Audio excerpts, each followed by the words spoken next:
Okay, so my girlfriend showed me this video, not exactly this one. As a matter of fact, she showed me the box 2 video of them reacting to this top 10 Honkai Star Rail strongest characters.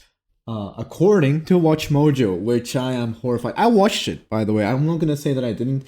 I'm not like this is essentially a pre-watch, but I do want to say a bit of my ideas, concepts, and like this shit made me rage. This shit made me tilted as fuck.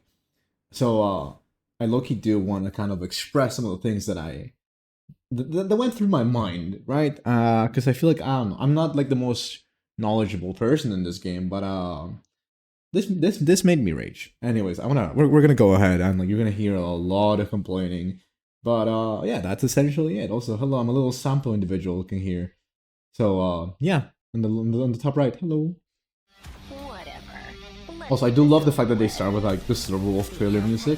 Personally, I just adore the Welcome music, to the style of WatchMojo, music. and today we're counting down our picks for the units at the very top of the current Ricky, meta. I am Honkai Star so. Rail. I mean, I'm pretty sure he didn't make the tier list. Like Number he 10, was just narrating. I Kafka. feel, and this is immediately I have a problem with Anyone who this. says lightning never strikes the same place twice has clearly never met Kafka. While her So my personal vendetta against this is I don't feel like Kafka should be number 10. Not that like she should be higher. I don't think she should be in the top 10. And I know that people would probably just like come at me just for saying that immediately. But my problem with Kafka is like incredibly strong. As a matter of fact, I feel like she's genuinely one of the like one of the best DPS characters in the game. I much prefer this game style though over destruction. So I have an inherent bias. But I would not put her here because she requires so much support in order for her to work. Jingliu, Blade, well, you do have to have support for them, especially to clear content such as like Memory of Chaos. On their own, they can just like be slapped in almost any team and like you'll be kind of okay with it. Kafka, you need to build the team around her. Hence why, even though she's like incredibly strong, she has like a big ceiling. I feel like her floor is not that low for skill in order to actually warrant her to be in the top 10 strongest characters. But that's just my personal opinion. damage output looks underwhelming at first, the initial hit is only part of the story. You see, Kafka is the queen of the long game. Most of her skills apply Long to game is also shock debuff, kind of causing electrifying also amounts of game damage changing. over time. Had me Once you land a tilted. hit, all you have to do is sit back, relax, and watch as enemies fry around her. The fact my brother in Christ said, "Oh, the game changing debuff of shock." No. Quantum is a game changing debuff. Wind Break is a giga game changing debuff, especially for Kafka. Because I feel like more often than not, if you break an enemy, I feel like you would rather it be especially with elites, right? You want it to be a Wind Break because you get 3 stacks of them, as opposed to a Lightning Break. And on top of that, I mean, like, fucking physical is an amazing fucking break. Now that we have ruanmei with Luocha, holy shit, like that DOT team is kind of nutty. So I do have to recommend that one. Anyway, moving on. A sight to behold. In fact, Kafka's consistent access to status effects makes her one of the most reliable damage dealers in the whole cast. Shocking, isn't it? Also, another pause right there immediately. I don't think she's a reliable damage dealer because if the enemy is just like again immune to shock or immune to wind or immune to one of the specific DOTs that you're trying to go for, then like you're just kind of screwed. So I'm gonna have to disagree on that regard. I feel. Number 9, Fu Xuan. This also tilted me. She should not be this low. Fu Xuan should be number 1. There's one I genuinely very good believe Fu reason Xuan to should be always number keep 1. Fu Xuan on your team. To put it simply, this girl does not die. Thanks to her litany of regenerative abilities, she can keep herself on the battlefield through just about any attack. This also had me tilted. And even better, she can do the same with her team. Fu I Xuan's need to unique pause skill it allows her here. Okay, there we go. Like I do not like the videos that they use for the showcase. This one, they keep using single characters, like single character teams. But on top of that, they legitimately have this screenshot moment where they have a Fu Xuan in simulated universe that has 90 crit rate and like 1084 crit damage, right? Like this is beyond insane. This is like essentially impossible. And like I mean like not necessarily impossible because like you can somewhat consistently reach it if you get lucky enough in like simulated universe and like delete all of your fucking cosmic fragments, whatever the currency in simulated universe is called. But like legitimately, it's just like, huh? Really? What the heck? I do not agree with this. It brings me pain, is what I'm trying to say. To partly shield her allies' damage intake for 3 turns. It's Pair that with her deceptive. insane healing, and Fu Xuan's party becomes nigh unkillable. Oh, and did we mention Fu Xuan's skill also boosts her teammates' critical rate? So Clearly, again, she why is doesn't she just number support 9? your lineup. She's the reason it's effective at all. So why is she number 9? Legitimately, that's just like the thing. Like, and Box 2 even said in this video, why is she number 9? It makes no sense for her to be this low. Number 8, Seele. Got a lot of nerve. Seele, I feel like Seele's more to flashy deserving skills, than debuff Kafka. mechanics, and being situational this. ultimates, Seele is pretty straightforward. I still She would simply not put does damage Seele and a lot number of it. 10, like However, top in 10s. a game like Honkai Star Rail, that Also, alone look at that wouldn't 0 be enough to make her damage. stand out, especially Pog. since she's limited to single targets. But that's where Seele's uber-powerful talent Resurgence comes into play. Whenever she eliminates an enemy, Resurgence the buffs her Resurgence attack passive and is lets her busted. act again. I'm not gonna Essentially, deny she has that. the attack stat of a single target master, but the versatility to plow through hordes at the same time. So, whether you're chipping away at a boss or grinding through... Dear God. Just... She's already dead! Just let her perish! Why are they doing this? Why are they bringing us solo against, like, it just hurts. I just do not like the way that they're concepting this. Mind you, like, I know that they're winning, though. Because, like, you know, we see that Kafka has literally won life, but it still feels awful seeing this as the, like, footage to say, how, yo, this is why Seele is so good, and it's just Seele getting fucking wrecked. And again, simulated universe, where normally Kafka would just one-tap her. Like here, like she's dead. But because it's simulated universe, she just like tanks the hits. On your team. Disappear among the sea of butterflies. Don't agree with that one. Number 7, Blade. Oh, this one had me heated. I feel like Blade should be here though, but like Given his this name, one, it's had only me fitting heated. Blade is the epitome of a glass cannon. He's got Glass some of the best cannon. win skills. My brother in Christ, what do you mean glass cannon? He has so much HP, it's insane. There's no way you can qualify him as a glass cannon. And he heals himself, so he's essentially like a solo. He's the tank, he's the team if he has to be. I have seen people die in Swarm Disaster, and this guy still be alive and wrecking the shit out of those freaking bugs. So no, Blade is not a gas cannon. Blade can literally be the whole team and get you shit cleared. Legitimately, this is the one character I would be happy with seeing him be on a 1v whatever, like 5 against like the regular enemies, because a Blade can actually achieve it, and it would not be misleading. In the whole game, but they come at a high cost, namely his health bar.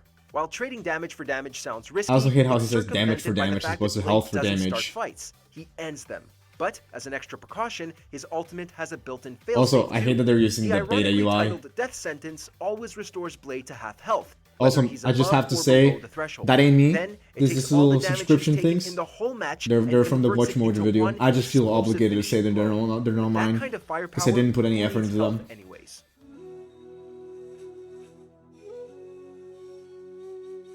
Number 6, Tingyun.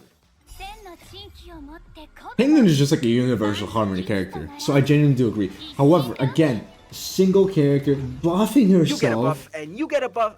You get a buff, and you get a buff. I hate That's also right, that concept. Tingyun is You get a all buff? about No, those there's nice, only one powerful buff to be attack boosts. given. She's basically a walking, talking battery pack for your team, and with the right synergy, she can help even low-level heroes clear the battlefield. What's more, I don't like that Tingyun has one of the he most calls them useful low-level ultimates in the game, heroes. in that it helps others to get their As if this was like ultimates. Overwatch And yes, or something like Tingyun's that. damage modifiers apply there too. It doesn't take a mathematician to see that attack buffs plus frequent ultimates equal a must-have for your team. After all, if you plan it right, Tingyun can be the buffer that keeps on buffing. She shouldn't buff herself, so that again, footage is not relevant here. Number 5, Silverwolf. I can do this in my sleep. And Silverwolf deserves to Nothing be here, howls solely quite as because loud of as enabling, good fully old-fashioned enabling debuff. Mono Quantum. Entering Silverwolf. She specializes in reducing all of an enemy's stats, and we do mean all of them. Defense, speed, attack, you name it, Silverwolf can do it. But that's still nothing compared to her unique skill. Using allow changes, Silverwolf gives a foe an elemental weakness. I don't know how much to say. Like, this is just like no other character in the whole basic game has things. that kind of mid-battle versatility. It's so flexible that honestly, Silverwolf can slot into just about any team composition. Not just and about still do any well. team At this point, composition, there's really no legitimately. excuse to leave her on the bench. I mean, I'm back in a I do have to disagree on that one because there is reasons to leave Silverwolf on the bench because eventually you might just have like so many characters that like it's like, oh, maybe like I would rather have a character like this as opposed to Silverwolf. Again, to be fair, Silverwolf is just absolutely busted. I don't feel like there is a replacement for Silverwolf, but you can like Silverwolf is the replacement for characters, if that makes sense. Like of course you can like bring any character that you want, and like, you know, there's like characters that can definitely help you in beating enemies. But if you want to brute force shit, or if you're able to just, you know, like saying, oh, maybe like this DPS, you know, this like character I thought would be like really good, isn't working. It's like, you know what? Why don't we just try bringing in Silverwolf? Because Nihility is just like an absolutely busted path, and I will always be saying that Nihility is just like giga busted. So essentially, because of those reasons, I feel like she isn't necessarily like, you know, like I don't know. I forgot what I was trying to say in the whole concept, but what I'm trying to say essentially is she's amazing at like filling in spots, especially if you're missing like a piece. So I kind of just wish they would like portray that better. Anyways, moving on. century. All done. Number 4, Bronya. Bronya is a wind-type fighter following the path of harmony, who leads her companions. I feel to so victory weird in that the they're name of using the Amber Lord. the You footage don't even from need to make a Albert. move to see why Bronya is worth joining the front lines. By activating her Banner of Command technique, every ally starts the next match with a passive attack buff. But when Bronya's actual turn comes Also, around, she takes that idea It's very interesting that this is the only character I feel that he mentions what their technique is. Because with Tingyun, he could have said like, "Oh, you're always gonna start every combat with your ultimate," and you know the messenger set means that all your party members get a little speed boost at the very beginning, which is like it's busted honestly. But they don't do that. They don't mention how Silverwolf can just like immediately break weaknesses at the beginning and apply her debuff. So really good value in my opinion. Yeah, they just don't do that, and I'm just like, huh, that's interesting. And they don't do so for some of the other characters that I feel like they're like very very important, especially for like the number 2 spot. So that's also a very big thing. Fu Xuan also being safe enough with her shield, preventing you from getting hit. Again, very important thing that they don't mention. So it's just I just do not like the inconsistency there that they mentioned it for Bronya and only Bronya. to a whole new level. We're talking about dispelling debuffs, raising the whole team's damage output, and more. And if that's not enough, whichever ally Bronya targets immediately gets another turn too. It's obvious that Bronya is so much more than your average support unit. If used correctly. Also, real quick, I want to say it's funny how he values so much the dispelling debuffs as a mechanic. Hence, why the reason that she's also like a little higher than Tingyun, of course, on top of the advancing forward, advancing forward her allies' turns. But like Fu Xuan prevents you from even getting CC'd. So once again, I feel like another point to give Fu Xuan because I'm still pissed. I don't have Fu Xuan. I want to be clear. I really, really fucking hate that I skipped in Fu Xuan. My girlfriend has Fu Xuan, and I've been using her account from time to time to do Memory of Chaos. And I adore Fu Xuan, and I really, really regret skipping Fu Xuan. Anyways, moving on. Correctly, she can control the flow of the entire game altogether. To guard and defend. Crush them! Number 3, Luocha. Remember, I genuinely feel Luocha should have been number 2. out among the stars. Luocha being what I personally consider the best healer in the game, because Ironically, you never the have best to use healer a skill. in Honkai is also one of the game's most powerful combatants. Luocha's support abilities scale with his attack stat, giving him an incredibly rare niche as a unit that can both heal damage and dish it out. The best part? He can do it all in a single move. Once Luocha activates his signature skill, Prayer of the Abyss Flower, it will automatically replenish his allies' health when they take a certain amount of damage. I mean, No below turn or skill points fast, needed. not like a certain. That frees up Luocha to focus on offense, and thanks to his aforementioned attack stat, that comes pretty naturally. Talk about getting the best. I also don't like the fact that like they don't mention here how Luocha has the ability to dispel dispel buffs from the enemy with his ultimate, which is like a very huge selling point on Luocha at times, especially when fighting the Mara Struck generals. you know, being able to say, hey, you're no longer reviving to his little underlings, say you're no longer healing to their general, it's a very big deal. So I'm not a fan that they just glossed over that. I feel like they should have paid more attention on that regard.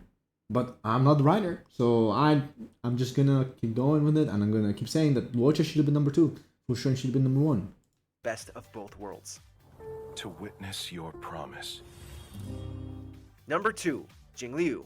The inner self is Jingliu, in my Ever since her opinion, release, should Jingliu be has the number frozen 1 her way DPS at the character. very top of the competitive scene, and So, for good reason. I With or do without not investment, her like, ice she damage shouldn't be is number simply 1. unmatched. That's like the whole, but like she Especially should be when the you number take 1 into account her DPS. signature talent, Crescent Transmigration.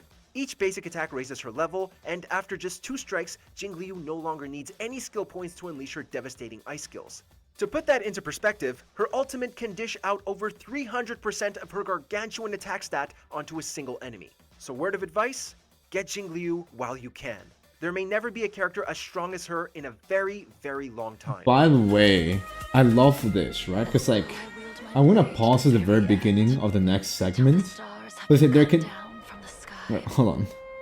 Mind you, they just said, oh, there's this like their shameless plug moment, but like they just said there will never be a stronger DPS than Jingliu in a very long time. Be sure to subscribe Right? to our channel and rate However, you know, I already spoiled there. They fucking put Imbibitor Lunae immediately after, saying, hey, he is a better DPS than Jingliu. So, then narratively speaking, that makes no sense. That just has me peeved, personally. But, also, I feel like he should not be the number 1 DPS. I mean, I know that he does, like, massive DPS.